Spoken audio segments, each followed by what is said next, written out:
G1 stood before the assembled scholars, her hands trembling slightly as she activated the holographic display. The massive chamber fell silent, though she could sense the skepticism radiating from every seat. 200 of the galaxy's most respected historians and archaeologists had gathered on this orbital station, and most of them thought she was wasting their time. The hologram flickered to life, showing images of ancient structures scattered across a dozen worlds. G1 took a deep breath and began her presentation. She had spent 5 years collecting this evidence, and today would determine whether her career survived or ended in humiliation. These symbols appear on 17 different planets across the Orion sector, she said, pointing to the strange markings. They're not random. They form a consistent pattern, a language that predates any known civilization in this region. An older Valtherian in the front row leaned forward, his blue-gray skin reflecting the hologram's light. Scholar G1, we've reviewed your research proposal. You claim these symbols prove the existence of humans. But, humans are myths. Stories we tell children about warriors who never surrendered and could adapt to any environment. Surely you don't expect us to believe in fairy tales. G1 felt her face flush, but she pressed on. I understand how it sounds, but consider the evidence. Every major civilization in this sector has stories about humans. The Threxians speak of unpredictable warriors who fought with impossible creativity. The Kavros Dominion has ancient records of a species that held their empire at bay for decades despite being technologically inferior. These stories are too consistent to be mere fiction.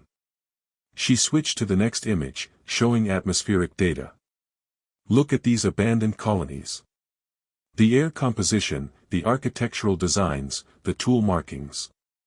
They don't match any known species. But they all match each other, suggesting a single civilization once inhabited these worlds. The head scholar, an imposing Valtherian named Doksu, stood up. His expression was a mixture of pity and irritation. G1, you're a talented researcher, but you're chasing shadows. Yes, there are unexplained ruins in the Orion sector. Yes, many species have legends about mysterious warriors. But that doesn't prove humans existed. It proves that civilizations love creating myths about perfect soldiers who never give up. It's wishful thinking, not history. Murmurs of agreement rippled through the chamber.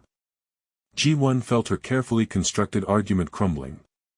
She had one more piece of evidence, her strongest, but even she wasn't sure it would be enough. What about the genetics? She asked, her voice rising. I found preserved DNA samples in one of the ruins. The genetic structure doesn't match any catalogued species. It's unique, complex, and shows adaptations for extreme environmental versatility. Doksu smiled, but there was no warmth in it. Contaminated samples from an unidentified extinct species. It proves nothing about humans specifically. G1, I respect your dedication, but this council cannot endorse research based on children's stories. Humanity is a legend, nothing more. Parents tell their offspring about humans to teach them that determination matters more than strength. It's a moral lesson, not historical fact. The vote was swift and brutal. Her research grant was denied. Her proposal was rejected. Several scholars suggested she redirect her focus to more legitimate historical inquiries. As the chamber emptied, G1 remained standing at the podium, staring at her holographic evidence. 5 years of work, dismissed in less than an hour. Her research partner, a kind Valtherian named Hyun-woo, approached carefully. G1, I'm sorry. Maybe they're right. Maybe it's time to move on to other projects. She deactivated the hologram without responding. Deep down, beneath the humiliation and disappointment, anger burned. She knew she was right. Humans had existed. The evidence was there, if only people would look past their certainty that legends couldn't be real. That night, alone in her small research quarters, G1 reviewed her data for the 100th time. She couldn't let it go. The symbols, the ruins, the stories that appeared across dozens of civilizations.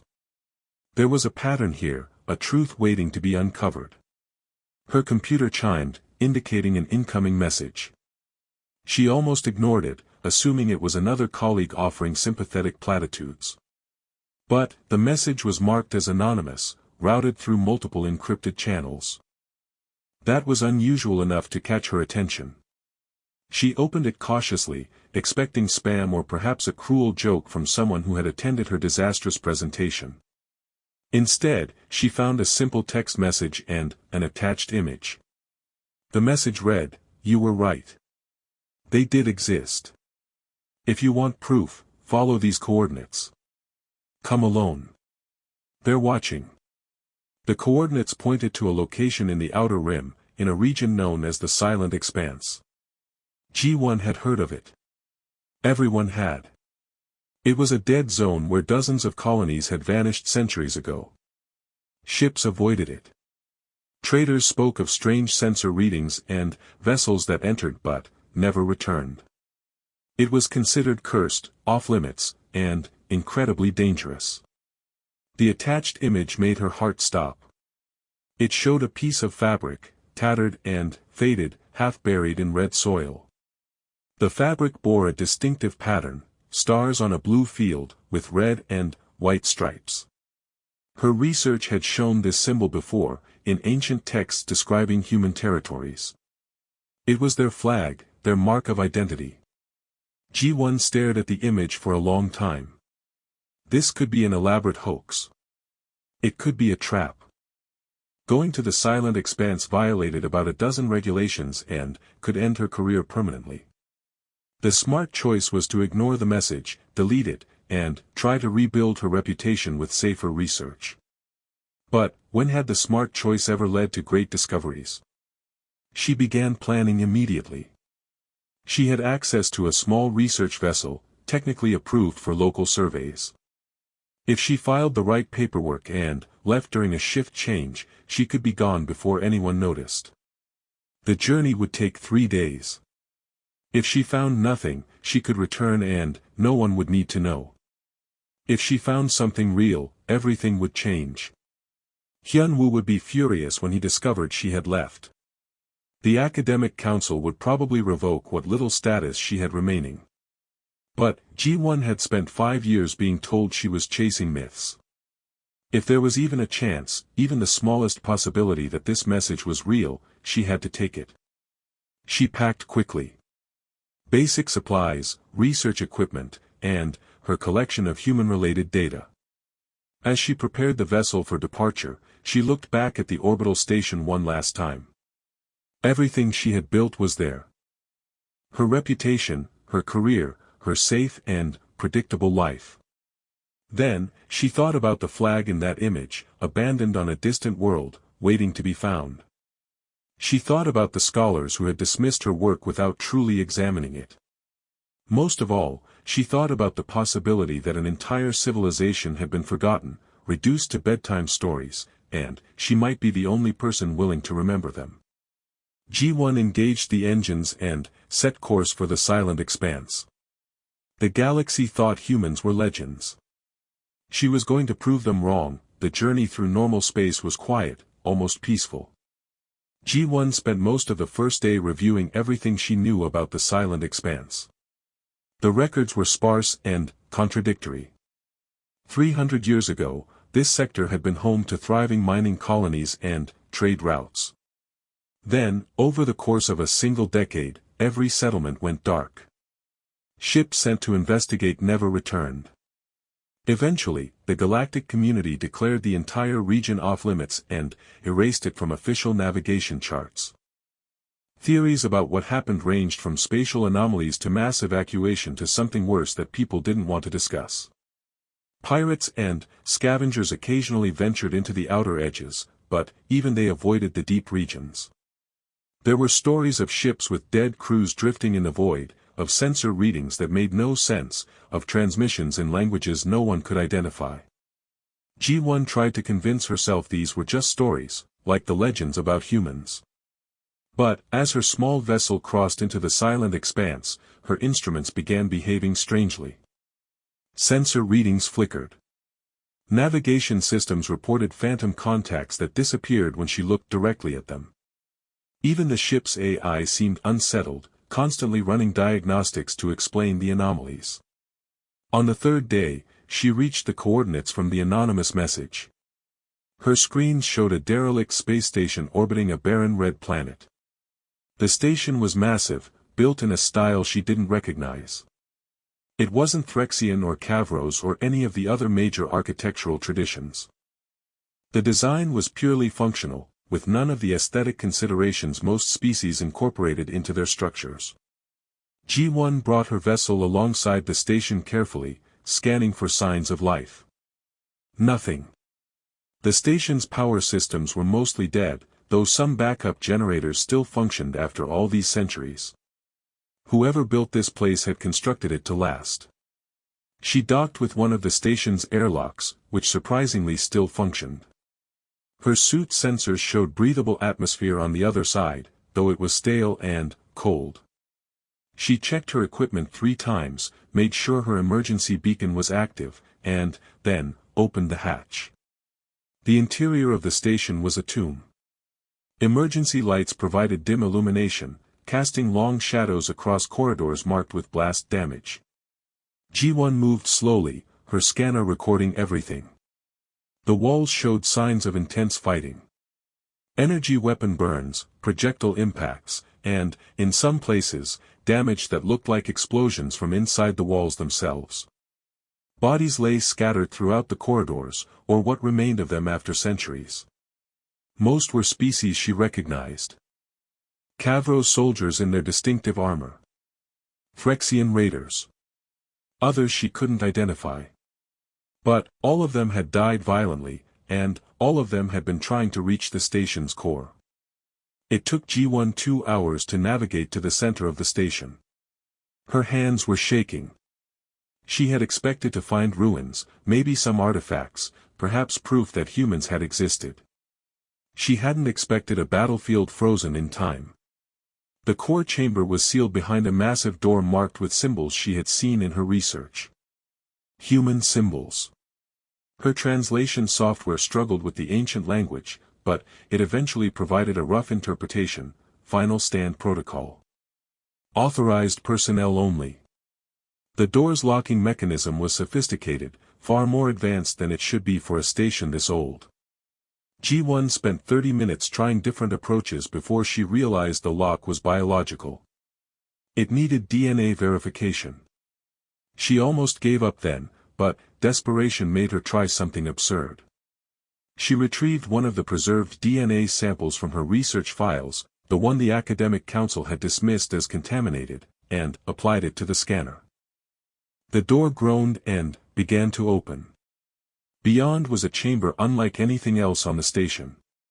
While the corridors outside showed damage and decay, this room was pristine. Climate control systems still functioned. Power flowed steadily. And, in the center of the room stood a single cryogenic pod, its status lights blinking green. G1 approached slowly, hardly daring to breathe. The pod was operational, still maintaining its occupant after all this time. She cleared Frost from the viewing panel and looked inside. A man lay within, appearing to be in his early 30s. His face was peaceful, almost serene, but his body told a different story. Scars covered his visible skin, marks of old injuries that had healed but never faded.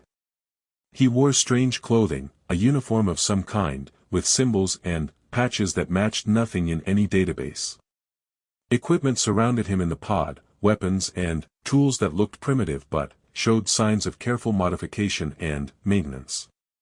The pod's control panel was labeled in that same ancient language.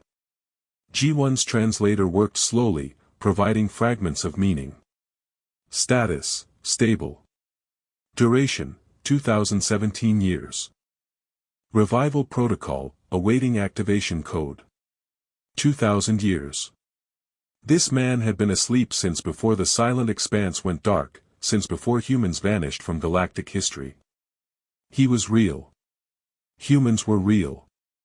Everything G1 had believed, everything the academic council had mocked, was true. She should report this immediately. Contact the authorities, bring in proper research teams, document everything according to established protocols. This was the most significant archaeological discovery in galactic history. It would vindicate her research and change everything scholars thought they knew about this sector's past. But G1 thought about what would happen next. The authorities would seal this site. Military forces would arrive. This man, this sleeping warrior from an extinct civilization, would become a specimen, studied and tested and kept locked away. His people were gone, his world was lost, and he would wake up as a curiosity, the last of his kind. She couldn't let that happen. Not yet. Not before she understood who he was and what had happened to his people. Her fingers moved across the control panel before her logical mind could stop them. The revival protocol was clear enough. It required a simple confirmation, nothing more. The pod had been waiting for someone to give permission, waiting for 2,000 years. G1 pressed the activation sequence. Alarms immediately began blaring. Warning lights flashed around the pod. The cryogenic chamber started its revival cycle, warming systems engaging, chemical balances shifting. The pod's AI spoke in that ancient language, words G1's translator rendered as status updates and medical readings. Inside the pod, the man's chest began to rise and fall. Muscles twitched as nerves reactivated. His face contorted briefly in pain or confusion. The revival process took 10 minutes, though it felt like hours to G1, who stood watching and wondering if she had just made the worst mistake of her life. Finally, the pod's lid hissed open, releasing a cloud of preserved atmosphere. The man's eyes snapped open, and, in that instant, G1 understood why legends about human warriors had persisted for 2 millennia. His eyes were alert, focused, and dangerous. He sat up in one smooth motion, ignoring the medical warnings that should have kept him immobilized. His hand moved automatically to his side, reaching for a weapon that wasn't there. He scanned the room in 2 seconds, assessing threats, evaluating exits, calculating odds. Then, his gaze locked on G1, and she saw him process that she wasn't Kavros, wasn't Threxian, wasn't any of the species he had been fighting. Confusion crossed his face, followed by a question in a language her translator couldn't immediately process. G1 raised her hand slowly, trying to appear non-threatening. "Please, I'm not here to hurt you. I'm a researcher. I've been looking for proof that your people existed." The man spoke again, his voice rough from disuse. This time her translator caught fragments: station status, enemy forces, how long? 2,000 years, G1 said quietly. You've been asleep for 2,000 years. The man froze. His expression went through several changes as he processed this information. When he spoke again, his voice was steady but his words made G1's heart break. Earth? Reinforcements? Where are the others? Before she could answer, the station's alarms changed pitch. New warnings flashed across every panel. G1's handheld scanner showed multiple contacts approaching fast. Ships, at least a dozen, bearing the signatures of Threxian raiders. The man from the pod stood, testing his balance. Despite being unconscious for 2 millennia, he moved with practiced efficiency. He looked at G1, then, at the approaching ships on her scanner, and said something her translator finally rendered properly. How many? 60, maybe more. We need to hide, or run, or, the man smiled, and, it was not a comforting expression. He moved to the chamber's weapon storage, checking equipment that should have been useless after 2,000 years but, somehow still functioned. Then, the odds are almost fair. The man moved through the chamber with purpose, checking weapons and equipment that should have stopped working centuries ago. G1 watched in fascination as he inspected each item carefully, making small adjustments, testing mechanisms. His movements were efficient, practiced, the result of training so thorough it had survived 2,000 years of sleep. "What's your name?" G1 asked, trying to keep her voice steady despite the approaching raiders. The man paused, looking at her as if remembering she was there. "Taejun, Terran Vanguard, 3rd Combat Division." He spoke slowly, giving her translator time to process. "And, you are?" G1. "I'm a scholar, an archaeologist. I study extinct civilizations and," she stopped, realizing how that sounded. "I'm sorry. I've been researching humans for years. Everyone told me you were just legends." Taejun's expression softened slightly. "Legends. I suppose we would be, after 2,000 years." He picked up a rifle that looked ancient even by human standards, checked its power cell, and nodded with satisfaction. "How did you find this place?" "Someone sent me coordinates. I don't know who. The message said I was right about humans existing, and that I should come here." G1 pulled up her scanner again. The Threxian ships were getting closer. "We need to leave. My ship is small but, it's fast.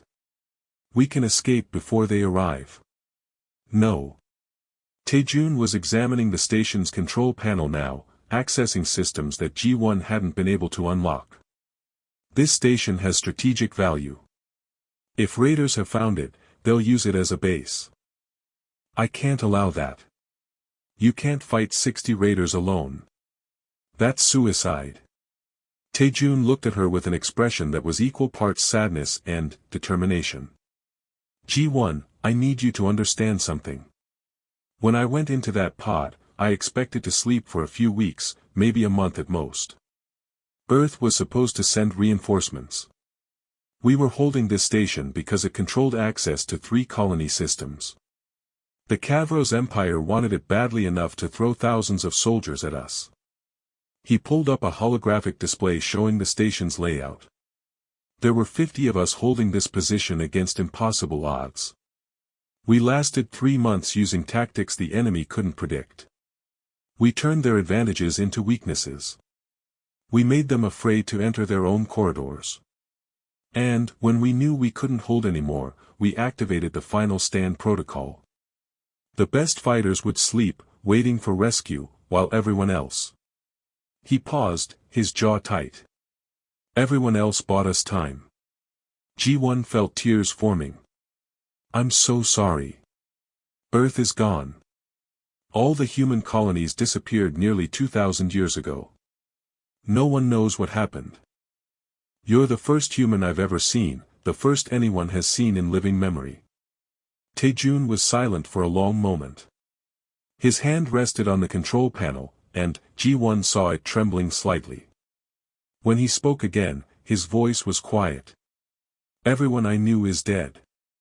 My family, my friends, my entire species.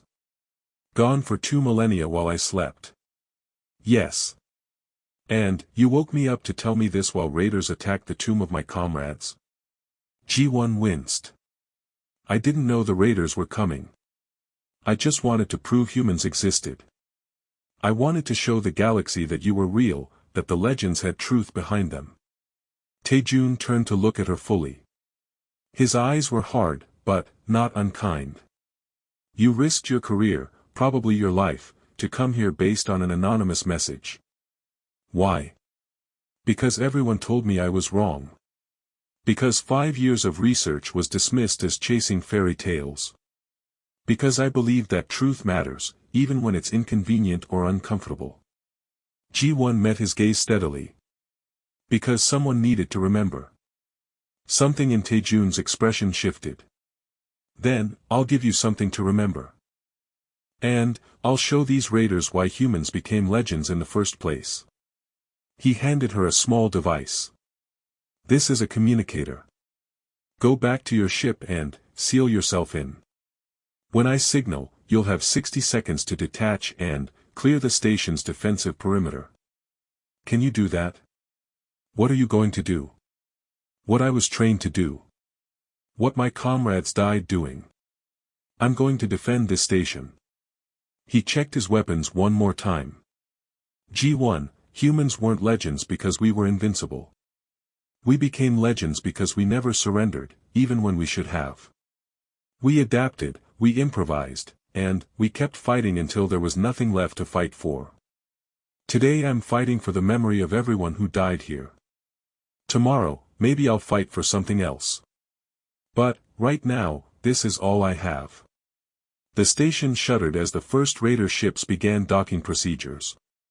Taejun moved toward the exit, then, paused. One more thing. After this is over, if I survive, I need you to tell me everything you know about what happened to Earth. Every detail, every theory, every piece of evidence you have. If there's even the smallest chance that humans still exist somewhere, I have to know. Ji-won nodded, unable to speak. She watched as Taejun disappeared into the corridor, moving silently despite the heavy equipment he carried. Then, she ran back to her ship, following the route she had mapped on her way in. The station's corridors had felt ominous before, but now they felt different. She passed the bodies of ancient soldiers, the blast marks on walls, the evidence of desperate fighting. For the first time, she truly understood what had happened here. This wasn't just a battle. It was 50 people refusing to give up, knowing they would die, but fighting anyway because it mattered. She reached her ship and sealed the airlock, then collapsed in the pilot's seat. On her scanner, she could see the Threxian ships docking at multiple points around the station. Raiders were already entering, spreading through the corridors with weapons ready and confidence in their superior numbers. Ji-won activated her ship's more powerful sensors and linked them to Taejun's communicator. She could track his position, watch him moving through the station like a ghost. The raiders were loud, confident, talking to each other as they searched for valuables. Taejun was silent, invisible, waiting. The first raider died without ever knowing Taejun was there. One moment the Threxian was checking a doorway, the next he was down, his weapon taken before he hit the floor. The other raiders heard the sound and rushed to investigate, but Taejun was already gone, moving to a new position. Ji-won watched in horrified fascination as Taejun fought a battle that defied every tactical principle she understood. He didn't engage directly. He didn't hold positions or try to create defensive lines. Instead, he turned the entire station into a trap, using the raiders' confidence and numbers against them. Doors sealed unexpectedly, separating groups. Gravity shifted without warning, sending raiders floating helplessly. Ancient defensive systems that Ji-won had thought were dead activated under Taejun's control, creating hazards and obstacles the raiders couldn't predict. And, through it all, Taejun moved like a shadow, striking when they were confused, vanishing before they could respond. The raiders' confident chatter turned to nervous communication, then, to panicked shouting. They were used to overwhelming their targets with numbers and firepower. They had never fought an enemy who used the environment itself as a weapon, who turned their advantages into vulnerabilities. After 20 minutes, the raider captain's voice came over their communication channel. Ji-won's translator rendered his words, "All teams, fall back to the ships. Something is wrong here. This station is cursed." But Taejun wasn't done. Ji-won watched as he systematically cut off their escape routes, forcing the raiders into smaller groups, making them panic. By the time they realized they were trapped, their numbers had been cut in half. The raider captain, a massive Threxian named Vorik, finally, had enough. His roar echoed through the station's communication system. "Whoever you are, face me directly. I am Vorik, undefeated in 300 battles. I will not be hunted like prey." Ji-won's communicator crackled. Taejun's voice came through, speaking to the station's communication system. "You're right. You're not prey. You're just another enemy who thought numbers meant victory." Then, Taejun appeared in the main corridor where Vorik waited, standing alone with his ancient weapons, facing 60 remaining raiders and their legendary captain. Vorik stared at the humans standing before him with a mixture of confusion and rage. The creature was small compared to a Threxian warrior, wearing ancient equipment, and appeared completely calm despite being outnumbered 60-1. It made no sense. Nothing about this situation made sense. "You're the one who killed my raiders?" Vorik demanded. "Impossible. You're tiny, weak, and your weapons are ancient relics." Taejun checked his rifle casually, as if he hadn't just fought through dozens of armed opponents. That's the mistake everyone makes about humans. They see our size, our tools, and they assume we're easy prey. They never consider what makes us dangerous isn't our strength or our technology. It's that we never stop adapting. From her ship, Ji-won watched the confrontation through her sensors, her heart pounding. She had activated every recording device she had, documenting everything. If this was going to be the last stand of the last human, the galaxy would at least know what happened. Vorik laughed, a sound like grinding metal. "Adapting won't save you from this." He raised his arm, signaling his remaining raiders. "Kill him." The raiders opened fire simultaneously, energy weapons lighting up the corridor. But Taejun was already moving, faster than Ji-won thought possible. He didn't try to dodge every shot. That would be impossible. Instead, he used the station's architecture, ducking behind supports, using angles that made the raiders' crossfire more dangerous to each other than to him. One raider went down from friendly fire. Then, another. Vorik roared for them to stop shooting and, spread out, to surround their target. It was a sound tactical decision, exactly what any trained warrior would do. It was also exactly what Taejun wanted. The moment the raiders spread out, Taejun activated something on his wrist device. Sections of the corridor's floor suddenly electrified, drawing power from the station's emergency systems. Raiders screamed as the energy surged through them. Those who jumped back found themselves in the paths Taejun had trapped earlier, stepping on pressure plates that sealed bulkheads or activated ancient defensive turrets. "He's using the station itself," one raider shouted. "Then, blast through the walls," Vorik commanded. "Destroy everything." The raiders began firing at the walls and floor, trying to eliminate Taejun's advantages. It might have worked against any other opponent. But Taejun had spent 3 months learning every system in this station, turning it into an extension of himself. Where the raiders saw walls, Taejun saw weaknesses. Where they saw corridors, he saw kill zones. Every blast they fired into the station's infrastructure worked in his favor, creating new hazards, opening new pathways, giving him more options. Ji-won watched as Taejun led the raiders through a deadly dance, always staying one step ahead, always turning their aggression into their own defeat. He fought with a creativity that seemed impossible, using tactics no training manual would ever teach because they required split-second adaptation to constantly changing circumstances. A raider threw a plasma grenade.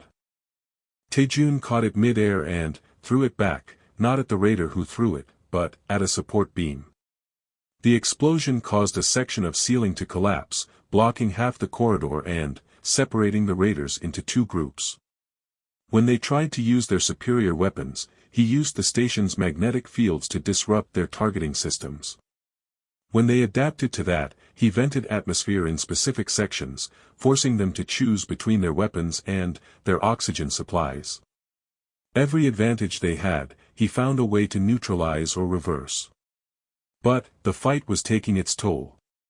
Ji-won could see it in the way Taejun moved, slightly slower now, favoring his left side where a blast had grazed him. 2,000 years of sleep had preserved him, but his body was still flesh and blood. He was getting tired, taking hits he had dodged earlier. The raiders saw it too. They pressed harder, accepting casualties to push forward. Numbers were on their side. Time was on their side. Eventually, the human would make a mistake or run out of tricks. Vorik watched from the back, analyzing, learning. He had survived 300 battles not just through strength but through intelligence. He was beginning to understand his opponent's patterns. The human used misdirection and the environment, but there were limits to what even creativity could accomplish. "Stop chasing him," Vorik ordered. "Hold positions at the docking bays. Force him to come to us. His ship is probably there too. He can't leave without passing through us."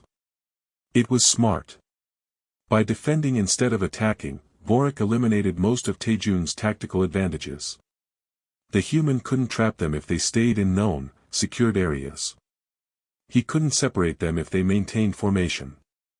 And, eventually, he would have to either engage them directly or remain trapped in the station forever. Taejun retreated, and Ji-won saw him pause in one of the empty corridors. He was breathing hard, checking his wounds, calculating his options. For the first time since the fight began, he looked uncertain. Ji-won activated her communicator. "Taejun, they're blocking the escape routes. Even if you beat Vorik, you can't fight through all of them. You need to find another way out." "There is no other way," Taejun replied. "All the escape pods are destroyed. Your ship is the only option, and it's right where they're waiting. Then, let them have the station. We'll find another ship, another way." "I can't do that." Taejun's voice was firm. "If I run now, these raiders will use this station as a base. They'll strip it for parts, desecrate the memory of everyone who died here. I won't allow that. I couldn't protect them 2,000 years ago, but I can protect their resting place now. You'll die. Maybe. Probably. But I'll die doing what I was trained to do, what I chose to do. That matters, Ji-won. That has to matter, or what was any of it for?" Ji-won felt tears streaming down her face. She had brought this warrior back to life only to watch him throw it away. But, she also understood. This wasn't stubbornness or pride. This was purpose, the one thing he had left. "There has to be another way," she said desperately. "You're the last human. If you die, your entire species is gone forever." Taejun was silent for a moment. Then, he laughed, surprising her. "Ji-won, my entire species died 2,000 years ago. I'm already a ghost, just one who's been walking around for a few hours. But, maybe I can be a ghost that means something. Maybe I can remind the galaxy what humans were capable of." He moved toward the docking bay where Vorik waited. Ji-won wanted to scream at him to stop, to think of something else, but she knew it would be useless. She had read enough about humans to understand this part of their nature. When they believed something was right, they pursued it regardless of the cost. Taejun entered the docking bay, and Vorik stepped forward. The massive Threxian captain was easily twice Taejun's size, armed with weapons that could punch through armor plating, supported by 30 remaining raiders, all with weapons aimed at the human. Finally, Vorik said, "You fought well, for a creature so small. I'll make your death quick."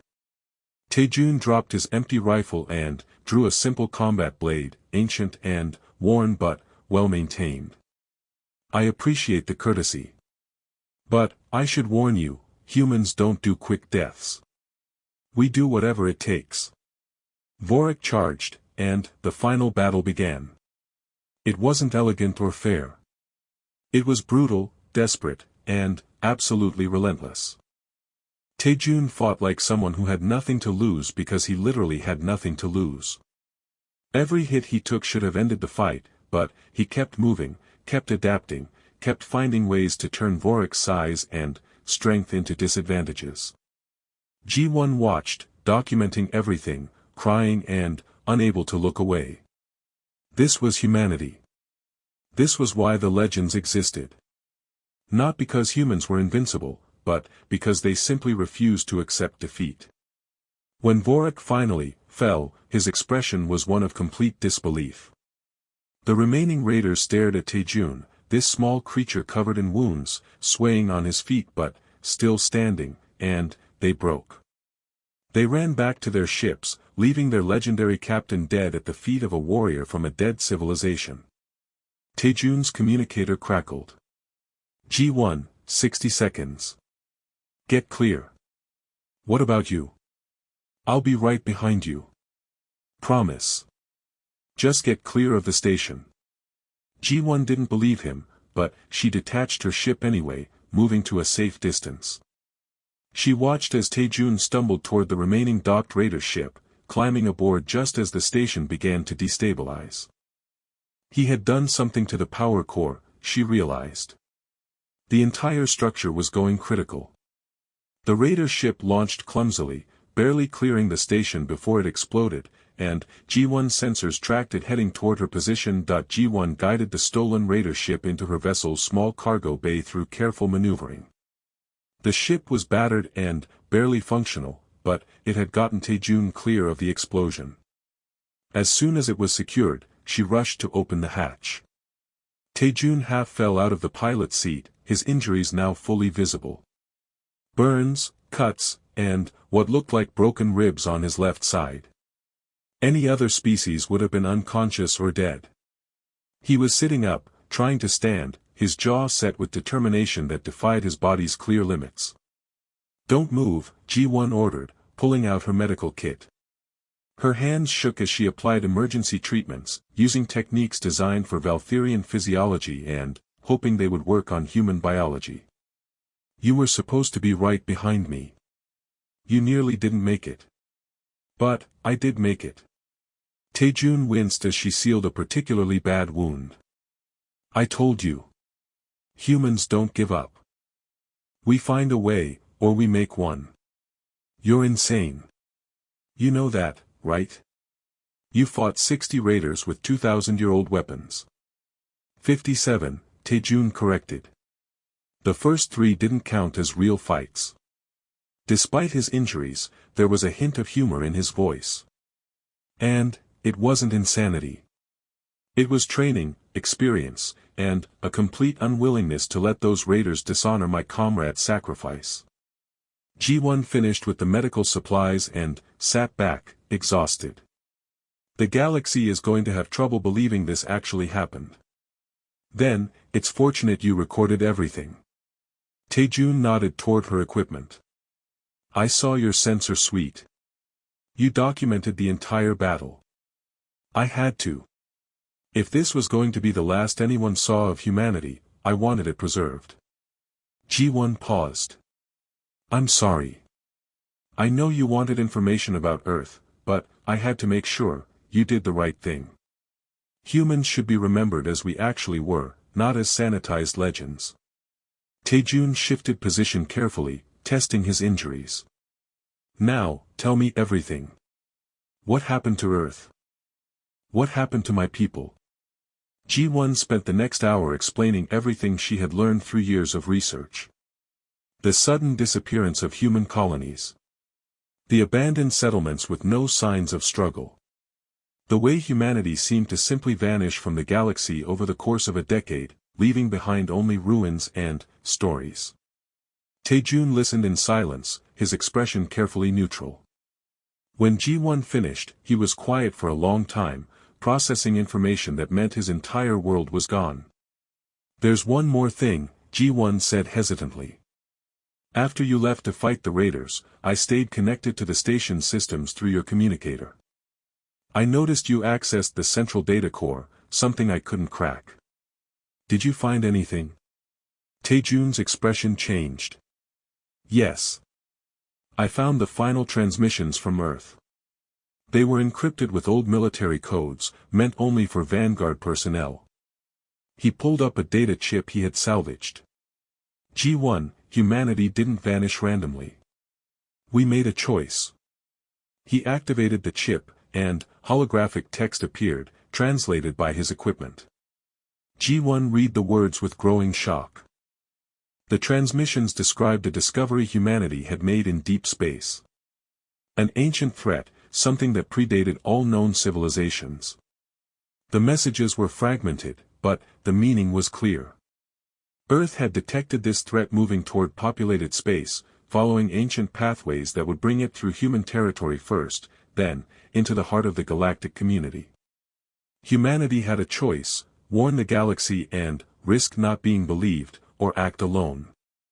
They chose to act. Every human colony, every ship, every soldier, all of them mobilized for one massive operation.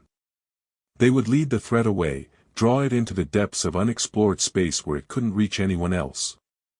They sacrificed everything, G1 whispered. Your entire species committed suicide to save civilizations that barely knew you existed. Not suicide. Strategic withdrawal. Taejun's voice was rough with emotion. Humans didn't run. We never ran. We just chose our battlefield. He scrolled through more data. Look at the final message. The last transmission from Earth. The text appeared, Contingency Protocol Odyssey activated. Vanguard personnel in stasis will serve as witnesses to humanity's choice. If you are reading this, you have awakened in a galaxy humanity saved. Earth endures beyond the mapped space. Find us. Bring them home. G1 stared at the words, her mind racing. This means humans might still exist. Somewhere out there, beyond explored space, Earth could still be alive. It's possible. The timeline fits. If Earth led that threat far enough away, and, if they survived the confrontation, they might have settled in unknown regions. Taejun's expression was a mixture of hope and uncertainty. Or this message could be wishful thinking, a final note of hope left for anyone who woke up to an empty galaxy. We have to find out, G1 said immediately. We have to search for them. Why? Taejun asked. G1, you risked everything to prove humans existed. You succeeded. You have documentation of a real human warrior defeating impossible odds. You can return to your academic council, present your evidence, and restore your reputation. Why risk more to chase another legend? G1 met his eyes steadily. Because I didn't spend 5 years researching humans just to prove they existed. I wanted to understand what made them special. And, now I know. Humans sacrificed themselves for people who didn't believe in them, who would never know what they did. That deserves more than just academic acknowledgement. It deserves someone trying to finish what they started. Taejun smiled, genuinely this time. You sound almost human when you talk like that. Is that a compliment? The highest one I can give. Taejun pulled up a star chart. Based on these final transmissions, I can extrapolate where Earth might have gone. It's beyond all mapped space, in regions no expedition has explored. The journey would be dangerous, probably years long, and there's no guarantee we'll find anything. But there's a chance. A small one. Very small. G1 thought about her comfortable life on the research station, her career that was probably already destroyed, and the safe, predictable future she had abandoned when she followed anonymous coordinates into the silent expanse. Then, she thought about watching Taejun fight 60 raiders to protect the memory of comrades who died 2,000 years ago. I'm in, she said simply. Over the following days, as Taejun healed and they planned their journey, G1 compiled her findings into a comprehensive report. She included everything, the discovery of the station, the revival of Taejun, the battle with the raiders, and the final transmissions from Earth.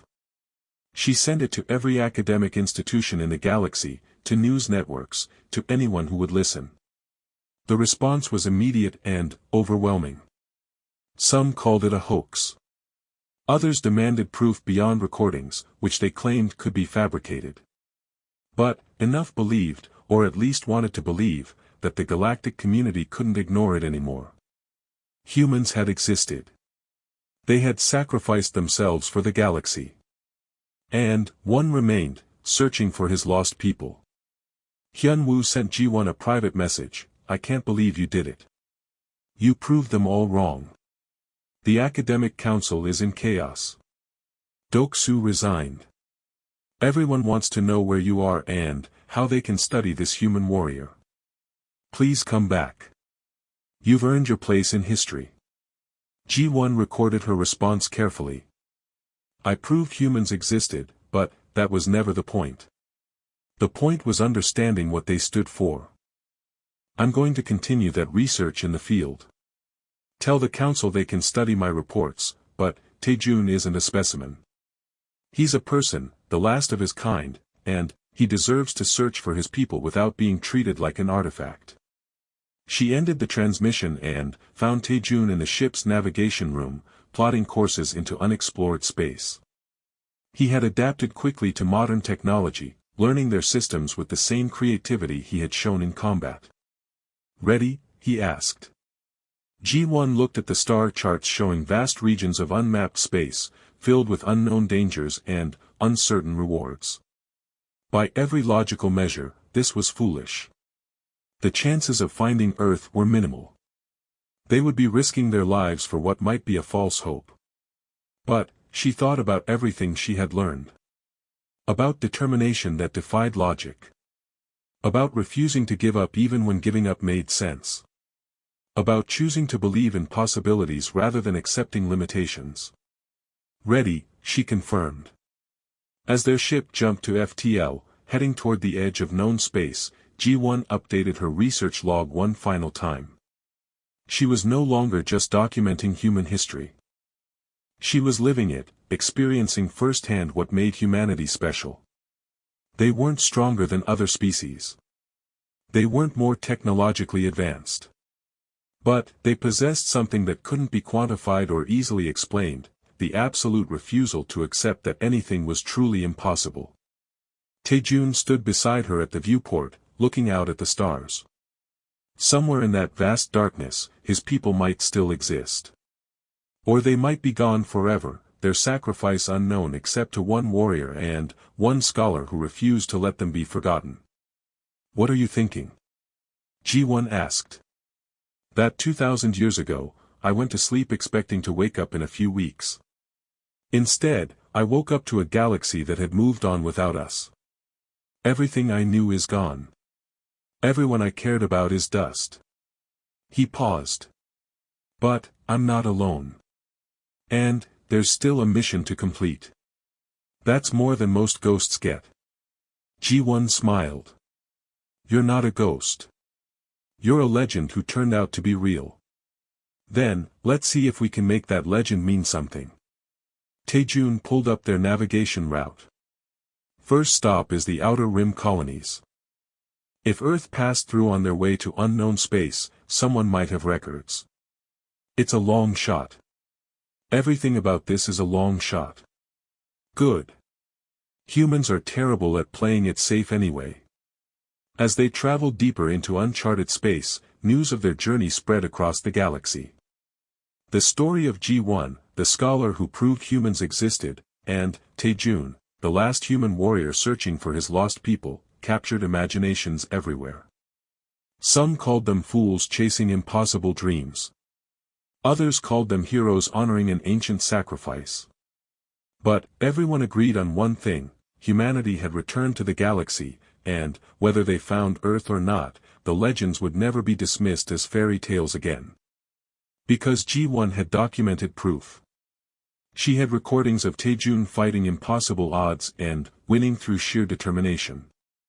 She had the final transmissions showing humanity's choice to save a galaxy that barely knew they existed. And, most importantly, she had Taejun himself, living proof that some legends are based on truth. The galaxy was about to remember what it meant when humans set their minds to something. And, this time, Ji-won would make sure they never forgot again.